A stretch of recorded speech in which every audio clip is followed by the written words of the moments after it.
Hi, welcome to enjoy చేయరా channel. Starting లో పెళ్ళొద్దురా బాబోయ్ అనుకున్నాను. సినిమా వెళ్తున్న కొలదే ఓకే పెళ్ళున్నా గానీ ఇవన్నీ కామనే అనిపించింది. మళ్ళీ లాస్ట్ కి ఈ క్యారెక్టర్ మాత్రం లాస్ట్ లో ఏడిపించాడు భయ్య. 5 కోట్లు పెట్టి తీస్తే 23 కోట్లు వచ్చింది. ఆన్ పావం మన ఫ్యామిలీ స్టార్ కి 30 కోట్లు పెడితే 50 కోట్లు వచ్చింది. 50 కోట్లు పెడితే 30 కోట్లు వచ్చింది.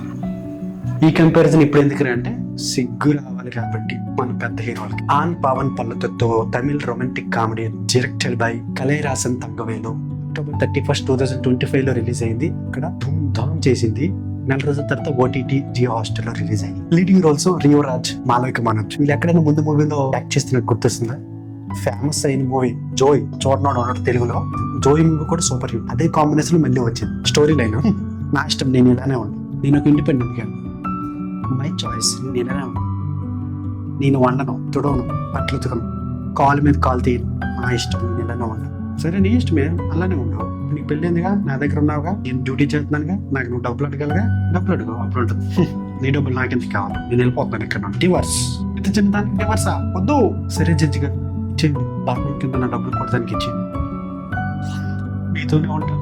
ఇది స్టోరీ లైన్. డివర్స్ చుట్టూ జరిగిన కథ. ఇది క్యారెక్టర్ మాత్రం కథ. జెండర్ ఈక్వాలిటీ రేట్స్ ఇద్దరికి కావాలని గొడవ. ఇది స్టోరీ లైన్. చూస్తే మీకు నచ్చేస్తుంది. ఎందుకంటే పీక్ క్యారెక్టర్ చేసిన హీరోయిన్ ఇండిపెండెంట్ గర్ల్. నేను ఇండిపెండెంట్ గర్ల్ అని నిరూపించుకునే గర్ల్, బిల్డప్ ఉండే గర్ల్, మై చాయిస్ అనే ట్యాగ్లైన్ మీద బేస్ అయి ఉంటుంది హీరోయిన్.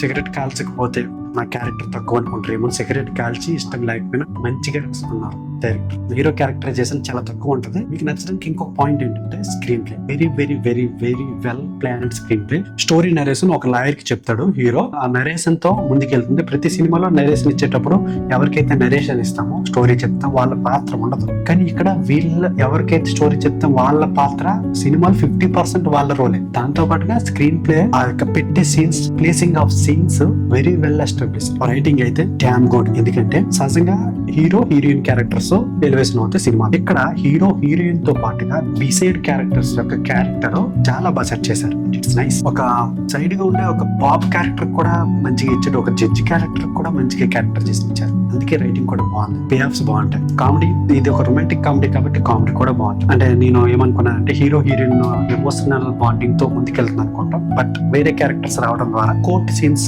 ఎక్స్ట్రా యాడ్ అవుతాయి. దానివల్ల ఆ ట్రాక్ నుండి ఈ ట్రాక్ వస్తాం. అఫ్ కోర్స్ అది నెగిటివ్ అయినా మనం ఈజీగా చూడొచ్చు movie. But lack of character development అయితే ఖచ్చితంగా లో ఉంటది. క్యారెక్టర్ చేసిన బాగున్నా ద క్యారెక్టర్ డెవలప్మెంట్ కి లాస్ట్ 10 seconds ప్లేస్ ఉంటుంది.